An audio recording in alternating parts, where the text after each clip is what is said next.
If you want to achieve something, find somebody getting the result you want and model them. Success leaves clues. Go find out. The most important decision you can make is deciding that no matter what happens in your life, no matter what happens, you're going to live in a beautiful state.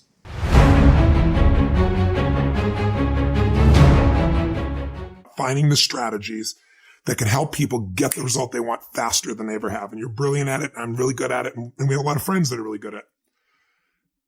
But most people can figure that out. We can help them do it faster. And I think that's a great service. And I love being able to do that. And I love knowing answers that can help people so quickly. But it's a science to achieve, meaning if you look around and I wrote a book, I think about a year ago. I spent 4 years on it, and I wanted to answer the question, how do I help people financially in a world where most people are suffering, especially with the markets in turmoil? And I thought, I don't have those answers. I have some answers. The people with the best answers, the ones you should go. If you want to achieve something, find somebody getting the result you want and model them. Success leaves clues. Go find out, right? My original teacher, Jim Rohn, taught me that. I never forgot it. So I went out and interviewed 50 of the smartest financial people in the world. Everybody from Warren Buffett, Carl Icahn, and I found the common patterns.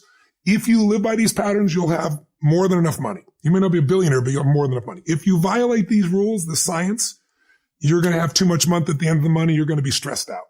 Same thing with your body. We're all biochemically unique, but there are rules you and I both know scientifically that if we violate them, our energy drops. If we align, and we're going to have disease, we align with them, high energy.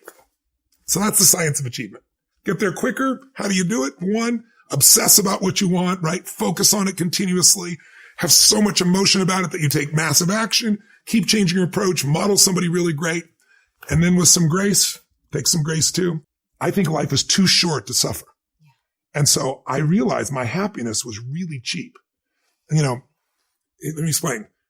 I'd be happy all the time, but then I would leave my happiness as soon as, this little device would go off, because when you got 1,200 employees on 3 continents, what are the chances someone is screwing up right now? Always going to be happening. There's always going to be something that you can get upset over, or there's the opportunity to get stressed, to get angry, to get pissed, to be like, it's not worried or concerned. Yeah. Or there's varying levels, right? But they're all forms of suffering. So I was like, if I'm willing to give my happiness up for that, because I think everything has to be a certain way. I think people have to behave a certain way so that we can change the world. All this internal pressure that I have to make everything perfect all the time, help everybody, before I die, or whatever is in the back of my head there. And what I began to realize is I'm not living when I let this take that away. This should be one of additional tools to connect me with times. And so now when that stuff happens, I just let it go. And that for an achiever, that's the hardest thought in your mind. Everything's a breakthrough, right? But problems need energy to live. And some things you just don't give them an energy. They're much easier to solve. Plus, it's easier to solve something in a beautiful state than in a pissed off, freaked out state. Now, some of us get pissed off and speeds us up and, we find the answers, but there's a better way. There's a more elegant way. There's a more beautiful way to live. Progress equals happiness.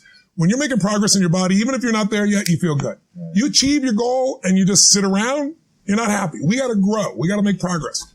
It's easy to make progress in the beginning of something. In the beginning of a relationship, who doesn't have a good time? Right? In the beginning of starting a business, if you love what you're doing, of course you're going to have a great time. In the beginning, anything, it's easy. A job, it's fun in the beginning. It's novelty. It's new. Mastery is when you've worked, in the beginning, learning a sport. How fast do you learn tennis? I mean, just like zooms up here. You didn't know anything. You thought love, was an emotion. You find out it's a score, You go like this, but then you hit this plateau. And most people hit that plateau, they go, wrong job, wrong relationship, wrong business, because it's not instantly fulfilling them. But the people that go, I'm going to fight through and go deep. I'm going to find a way to break through. I'm going to find a way to learn and know more about this any human alive so that I can help as many human beings as possible. And it won't be bullshit. It's because I've lived it. There is a power in mastery. And how many people do you know are really committed to mastery today? Most people dabble in a million things. They master nothing and they wonder why they're unfulfilled because they're running for the sugar, the next thing that feels good, instead of getting past what doesn't feel good and getting to where you own something. That's what my life's about. And I think in people's lives, there's only maybe half dozen, 7, 8 categories that really matter. Most people, they major in minor things. They focus on stuff that doesn't matter. They know more about this celebrity going in and out of rehab than they do about their own personal development. But I look at and say, if you look at your body, where you're starting. Without that, everything else is out the door. You don't want to be richest man in the graveyard. That's not going to do it. If there is energy, if there's vitality, if there's strength, it's going to show up in your relationship. It's going to show up in your business, show up in your life. That's an area you got to master. You can't dabble. It's too important. Emotions are everything. I mean, you got a ton of money, you got everybody loves you, and your primary emotions are pissed off and frustrated, then your life's pissed off and frustrated. It doesn't matter if you got $1 billion or 1 million people loving you. Your life is not great. Relationships.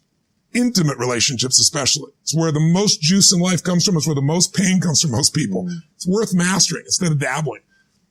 Really looking at what are you going to do with your time and mastering your time. Instead of having a checklist, you cross it all off. You can mistake movement for achievement. I want to squeeze out of that time what matters, that creates value for me and for everyone I care about and love.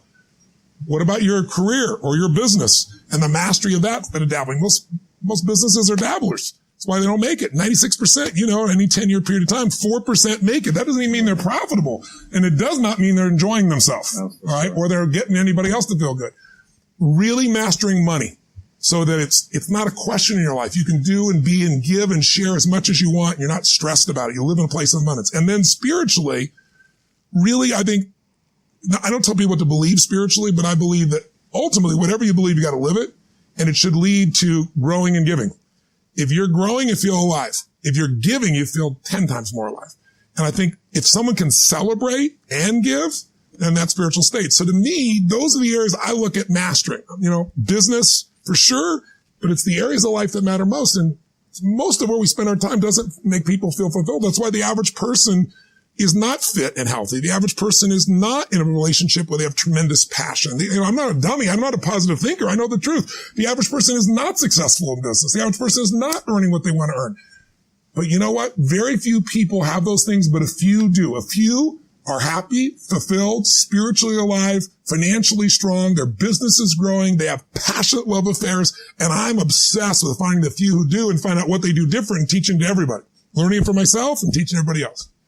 The most important decision you can make above any on the face of the earth is deciding that no matter what happens in your life, no matter what happens, you're going to live in a beautiful state. Well, what the hell does that mean? It means that you're not going to suffer.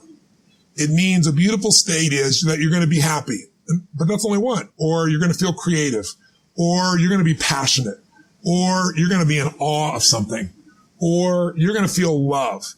Any state that's a beautiful state is really the core essence of who you are without fear, right? All of our suffering as human beings, and I deal with people all the time. I mentioned to you off camera, 2 people I coached yesterday. One's a presidential candidate, and the other one is a rap superstar, right? Both in the same day.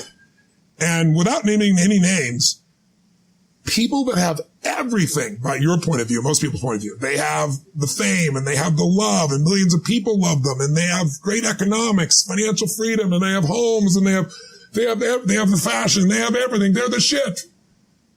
I can't tell you how many of them are miserable. Right. The majority are miserable. I'm not bullshitting. I'm the one who gets the phone call from the vast majority. When I say miserable, they're so used to it, some of them don't even realize they're miserable, right. But most do. They get in a place where it's like, how do I keep this up? How do I keep outdoing myself? How do I built these 32 companies, how to keep all 32 going and make them all grow every single year. And that's not how life is, right? Right. And then they worry about what will people think? What will they do? So the decision to say, I am not going to suffer, that if suffering arises, pain's one thing, suffering's another. Suffering is when you're like, I'll give you an example. A friend of mine is a very famous Indian industrialist and billionaire guy. And he just recently took a sport in India that's been around 2,000 years that almost every village child plays, and he turned it into a professional sport. No one had ever made a professional sport 2 years ago. He invested, I don't know, I'm making the number up, $20 million in it. In 2 years, the sport is so successful in India that 500 million people watched the finals. That's amazing. 2 months ago. 500 million people, right? So 500 million, that's how it is in India. And people are saying this is going to be as big as, for them, cricket is the ultimate thing, right? The biggest cricket. So his team valuation, I'm making the number up, I think it's gone to like $500 million in 2 years from, $25 million. And his team is number 2 in the whole world, right? Wow. He's got these great players. So I'm with him and he gets a phone call And he's just got done telling me about this great success and where it is and how proud he is and how everyone goes to the games and people are so thrilled and it's just become this movement in India and he created, he's so proud of it. And he gets this phone call, and the phone call is from his management team telling him that one of his competitors has just offered 4 times as much money as he was offering to his top 3 athletes who are the core of his whole team. And of course they all took them, right? And he was so angry. He was like, I can't even believe this. These guys were working in shops and I brought them here and I made them a star on national television and they have no loyalty to me. And he's suffering. And the way you suffer is you focus on yourself. Suffering comes when we obsess about ourselves, what we're getting or not getting, what we should have done, what others should have done for us. It's the me game. And I always tell people, man, trade your expectations for appreciation and it's a whole new world instantly. If you can appreciate this moment, if you can't find ecstasy in this moment, in a conversation with a friend and looking in your wife's eyes, being with your children, going on a run, if you can't find ecstasy now, I'm here to tell you more money, more people, more love, more business, more anything is not going to give you more ecstasy. If you can't do it here now, you're not going to do it there when you got more. So why not do it now and have a rich life right now? I tell people money, that's one thing. Like having financial abundance, there's skills. That's a science. But wealth, it's a decision. It's like you can be wealthy right now. I live in Fiji a good portion of the time. There are these villagers there. They're the richest people I know. They're happy. They laugh. They love. They don't give a damn about the economics. Other people say they're poor.